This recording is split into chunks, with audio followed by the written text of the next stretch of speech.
I have criticisms for days of former President Joe Biden, and I made a video as such, not on his diagnosis, but specifically about politics, which people coincided with me speaking about the diagnosis, but they are separate. I mean what I say, and I say what I mean. But if there's something that I don't stand for, is for Republicans to think they have the audacity and integrity to be capable of criticizing former President Joe Biden. Because while there is criticism at the forefront of comparing former President Joe Biden and the king that is currently there and the incompetence of this entire administration, I will always stand 10 feet down for Joe Biden. And here's the thing, because you know that I criticize him, but I also defend him.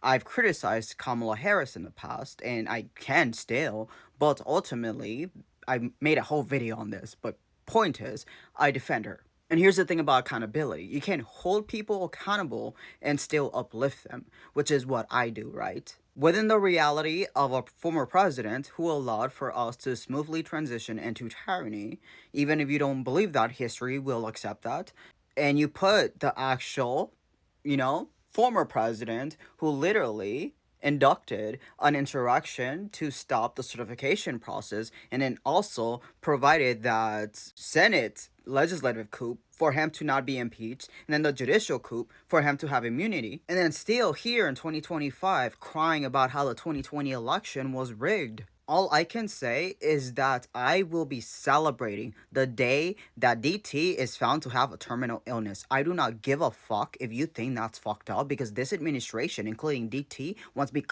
just because I'm trans. Just because no matter what size of this fool has, I can always have it bigger. And this is the thing, because in not challenging any of this and not challenging with Amendment 14, Section 3, all of this shit that the Democrats have just strategized for, hey, let's just hope that Republicans do the right thing. That is a idiotic fucking strategy, and it hasn't fucking worked because Republicans for decades have told us this is exactly what they want. So it's crazy for Democrats to think that the solution is to just seduce the right. That's what Kamala Harris did in 2024, when in fact the perfect strategy to win 2024 was not to seduce the right, but to actually bring in the voters who were undecided. What was it, 24, 25 million registered Gen Z did not vote. Those votes in general would have won us the election, which means that we didn't have to go right. We had to go Democrat.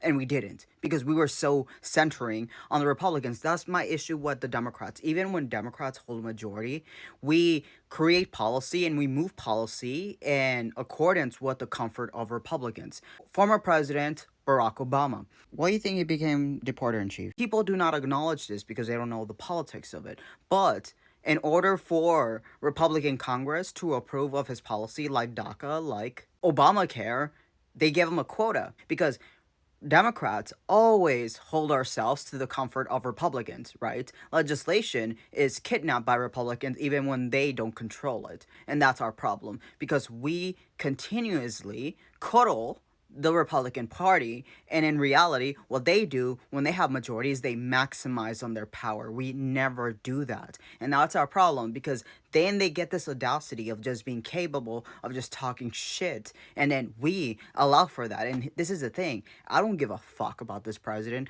I don't give a fuck about what happens to him. I'm not gonna do anything, but if he were to not be here tomorrow, I would celebrate. I don't give a fuck, because that fool wants me gone for just being trans. This motherfucker wants me gone just for being trans. I don't give a fuck what happens to this administration. I want it to dissolve, and not because I dislike it, but because they violated the fucking Constitution. If I'm disqualified, I cannot win. The fact that he continues, the fact that he is continuing on his Medicaid budgets, which actually includes that the federal agencies are supposed to follow his interpretation of the rule of law, of constitutional law. What do you think that is? I've told y'all, they're gonna reshape the Constitution without even codifying it.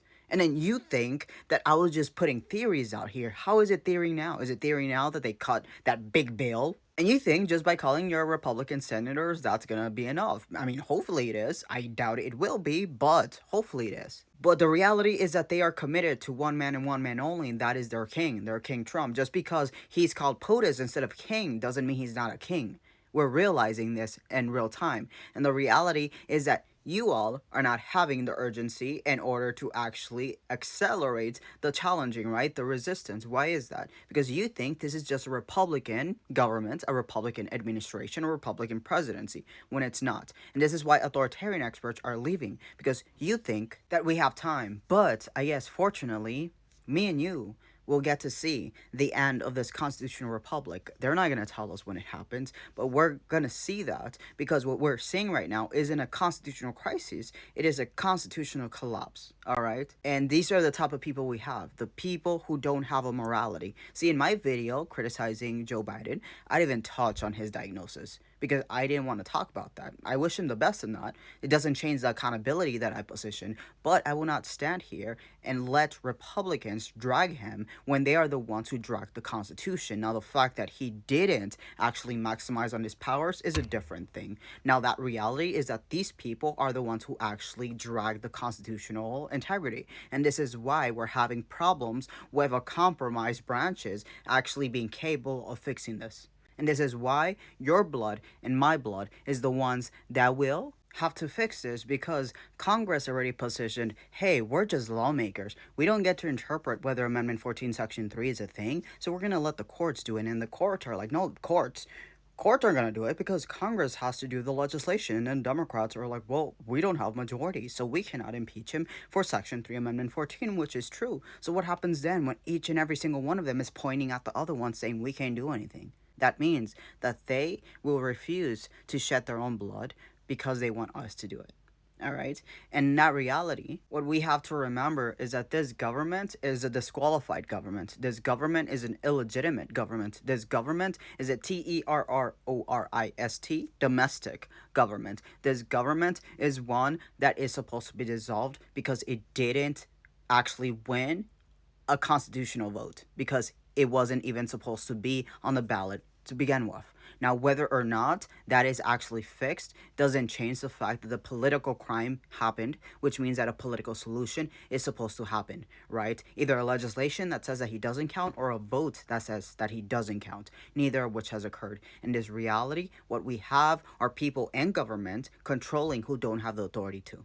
Why? Because no one wants to take on that authority, because it's not anyone's job to do it, because the Constitution is so insignificant that there is no guardrails to actually stop this. And this is why the last case scenario will be, we all know what's going to happen. But in this reality, know that these people will not give a fuck about your rights. They will not give a fuck about the Constitution, and they will try to reshape the rule of law to remove your power from actually resisting. And then the question becomes, will you protect this government or will you protect the Constitution? And that is a choice all of us will have to make.